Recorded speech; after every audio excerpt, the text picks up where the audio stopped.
আসসালামু আলাইকুম রহমতুল্লাহি ওবরকাতুহু। তো কেমন আছেন সবাই? আশা করি সবাই ভালো আছেন। তো আজকে একটা অন্য রকমের ভিডিও দিচ্ছি। সেটা হলো, আপনারা জানেন যে আমার তিনটা টিয়া পাখি আছে, যারা অল টাইম ছাড়াই থাকে অধিকাংশ টাইমে। তো যেহেতু বৃষ্টি পড়তেছিল, এই জন্য আমাদের মিঠুকে ছাদে নিয়ে গেছিলাম যে একটু আলো বাতাসে রাখার জন্য। তো লিটারেলি ছাড়াই থাকে। তো আজকে ও ছাড়াই ছাদেই ছিল একা একা। তো আমার একটু নিচে কাজ ছিল, কাজ সেরে যখন গেলাম তখন হঠাৎ করে দেখি মানে উড়াল দিল আমাকে দেখে। তা আমি যেটা দেখলাম, নোটিস করলাম যে আমাদের মিঠু তো এভাবে ভয় পেয়ে উড়াল দেয় না, বা এরকম অনেক লম্বা লম্বা ওড়ে না।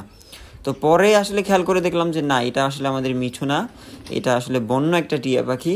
হয়তো ওর ডাক শুনে চলে এসেছে। সো দুইজনের আসলে দেখতে ভালোই লাগতেছিল। এখন দেখার বিষয় হলো, মিঠু কি তার নতুন সঙ্গী পেয়ে আমাদেরকে ভুলে যাবে, আমাদের ছেড়ে চলে যাবে, না থেকে যাবে, এইটাই দেখা যাক।